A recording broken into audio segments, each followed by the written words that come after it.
Alright, so we've allowed our matrix to stir for 20 minutes, which is about enough time to make sure that anything in here is fully mixed and dissolved.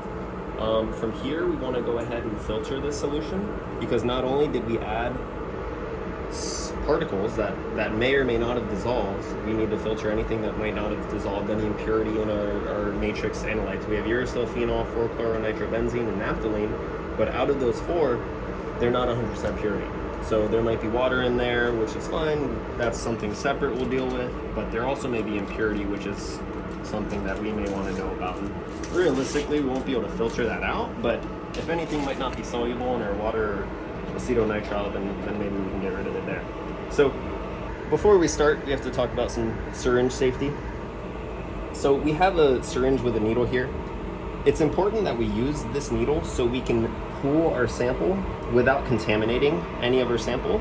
And then when we have our sample inside of this syringe, it's important that we get rid of this syringe and change it over by the Hewer lock to the filter syringe. We have to keep that same volume in here, so we have to recap the syringe carefully to make sure that we can then remove it so we can add this. So when you see that happening, just make sure you're careful. First thing we're going to do is just pull this off. So from here, we can now pull from here, and then we can pull our volume.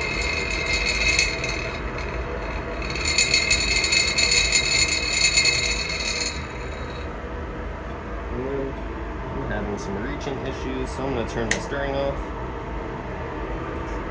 and redraw, but when I'm cornered, and this will allow me to reach.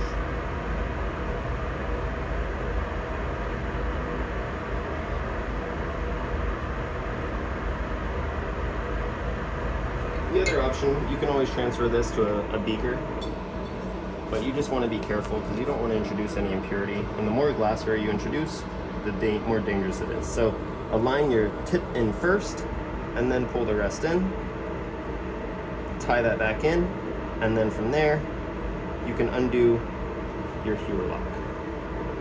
So now the needle is removed safely. That can go in the shark's waist.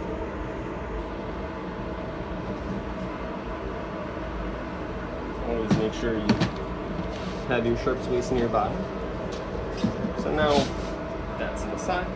So now from here, we want to go ahead and attach our filter. And remember that we need to discard the first 10 drops. So we're going to wet the filter. And now that the filter has been wetted, we can now discard those first 10 drops. Okay, and then pull back just so I don't lose any.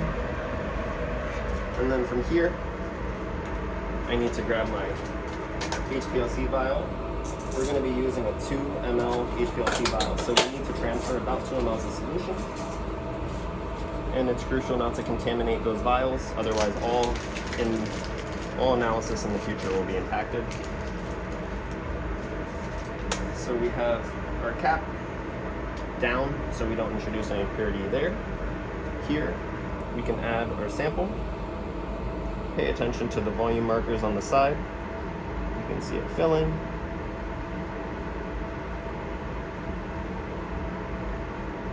And that should be just fine. Okay, now this is good to go in trash. Go ahead, cap this vial. So now this is a closed system of 2 mLs of a true sample there.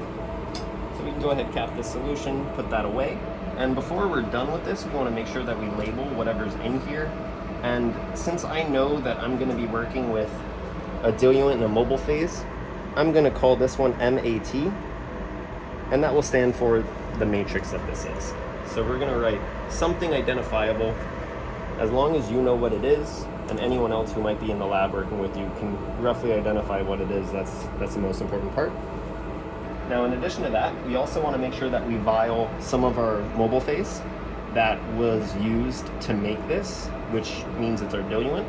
We would want to do 1 mobile phase and 1 diluent, but since they're the same, in our case, we're just going to do 1 vial of mobile phase.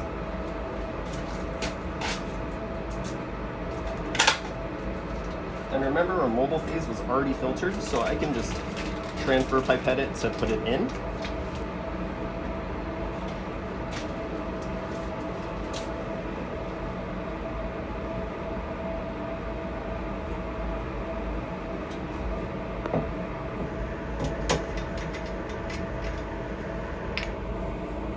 Always a fresh transfer pipette.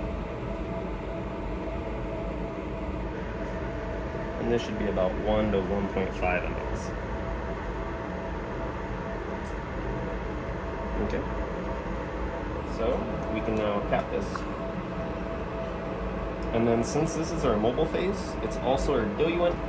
For this method, it might not always be that case, but for us it is. So we're just going to write MP. So now I have two vials. I have my mobile phase and I have my matrix. The point of vialing our mobile phase is to first run our mobile phase in the HPLC, see if there's any impurity inside of our mobile phase, see what our retention times of those impurities may be, and then when we run our matrix, if we see that same impurity at that same retention time, we know that it's nothing that was in the matrix. It was in our mobile phase to begin with, which means we can ignore it of the final chromatogram. So that's the reason we'd like to always vial the same mobile phase or diluent that you use in your samples. Always make sure it comes from the same source. If you grab mobile phase from a different source, it's going to be different and it's not going to be a true representation of finding any peaks that may occur not in the matrix.